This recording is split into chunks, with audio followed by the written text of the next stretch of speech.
Vamos a Brasília. Délio Rocha está trazendo também um outro problema por lá. Tem problema de pandemia, mas problema político também no governo federal. Infelizmente, um momento tão complicado da história do planeta, uma crise no Brasil, uma crise política no Brasil.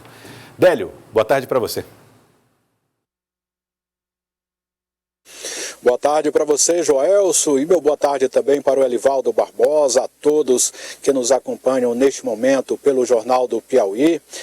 Às 3 da tarde, daqui a pouco, Joelson, estava marcada aí a posse do novo diretor-geral da Polícia Federal, delegado Alexandre Ramagem, só que essa posse está suspensa por determinação do ministro Alexandre de Moraes, do STF, que atendeu um pedido do PDT para que essa nomeação de Alexandre Ramagem fosse suspensa. Neste pedido, o PDT alegou aí abuso de autoridade por parte do presidente Jair Bolsonaro, abuso de autoridade na forma de desvio de finalidade, e o ministro Alexandre de Moraes teve esse mesmo entendimento. Inclusive, Joelson, Alexandre de Moraes citou as declarações do ex-ministro Sérgio Moro para embasar a sua decisão. A gente recorda que na última sexta-feira, Sérgio Moro fez aí uma série de acusações contra o presidente Jair Bolsonaro, e a principal acusação foi a de que o presidente queria interferir nas investigações da Polícia Federal, queria interferir em investigações que envolvem os filhos do presidente, a família Bolsonaro. Então, Joelson, o ministro Alexandre de Moraes, então, levou isso em conta, né? E ontem, o presidente Jair Bolsonaro, antes dessa decisão do ministro Alexandre de Moraes, comentou sobre as acusações do ex-ministro Sérgio Moro e negou que tenha feito ou que tenha interesse em fazer interferências na Polícia Federal. A gente tem um trecho do que falou Jair Bolsonaro. Vamos ouvir. Para encerrar o caso Moro, ele que tem que provar que eu interferi. Não, eu tenho que provar que você é inocente. Mudou agora o negócio? Mudou agora?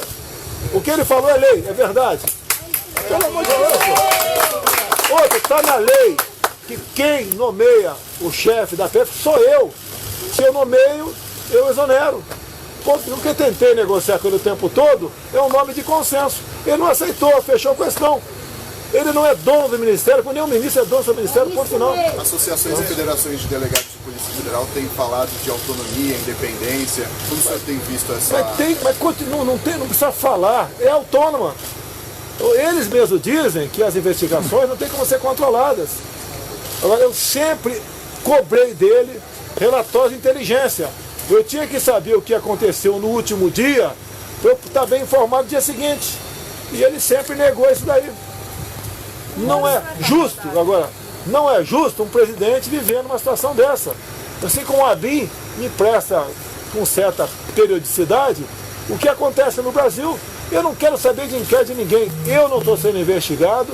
Como é que vocês dizem que o meu filho Carlos está sendo investigado se é um processo que corre segredo de justiça e tem 10 deputados? Por que não revela o nome dos 10 deputados? Só o Carlos Bolsonaro. É para atingir a mim? Só pode ser.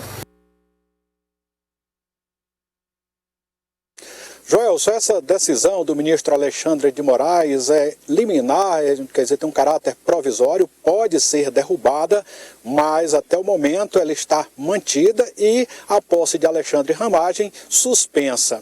Agora, com esta decisão de Alexandre de Moraes, a gente percebe a força das declarações do ex-ministro Sérgio Moro. São declarações que têm um peso muito grande, que já motivaram a abertura de um inquérito no Supremo Tribunal Federal e também já motivaram pedidos de impeachment do presidente Jair Bolsonaro. Joelson. Tá aí então, Délio Rocha. Situação complicada lá em Brasília. O presidente tendo que explicar por que tirou o ministro. É um negócio bem difícil da gente até compreender, né, Elivaldo? Só ver com preocupação tamanha complexidade. Crise sem precedentes e no momento em que se espera que o governo tenha, de fato, a mínima de afinidade entre seus integrantes e o mínimo de coordenação na ação pública, na ação institucional. Bom, Délio Rocha, se é difícil a gente ver a articulação do presidente com o seu próprio ministério, creio eu que com o Congresso seja ainda mais complexa a situação. É um cenário mais difícil do que se imaginava, né?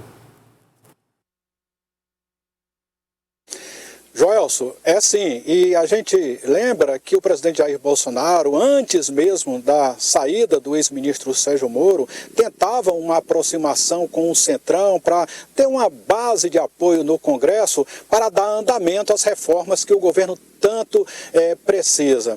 E ontem, Joelson, ele foi até questionado sobre essa aproximação com o Centrão, porque o presidente criticou muito esse bloco parlamentar. A gente lembra que durante a campanha eleitoral e após assumir o Palácio do Planalto, Jair Bolsonaro disse que não iria negociar, não iria fazer negociações com os partidos, mas isso mudou. O presidente percebeu que precisa de apoio no Congresso, ele tem dificuldades de negociar e agora oferece cargo em troca aí de um suporte maior no Congresso. E ontem ele falou, Joelson, sobre essa aproximação com o Centrão e também sobre a dificuldade que o governo tem em negociar com o Congresso. Vamos conferir. Eu nunca exigi nada de ninguém, eu não tenho... Vocês mesmo dizem que eu não tenho uma base. Vocês realmente não têm uma base. É a consciência de cada parlamentar que decide o que eu mando para lá. Vocês falam, não tem diálogo. Eu pergunto para você, o que é diálogo? Você não responde para mim. Tem aqui, uns 20 aqui. O que é diálogo para você da imprensa? Responda para mim. Você não responde, pô.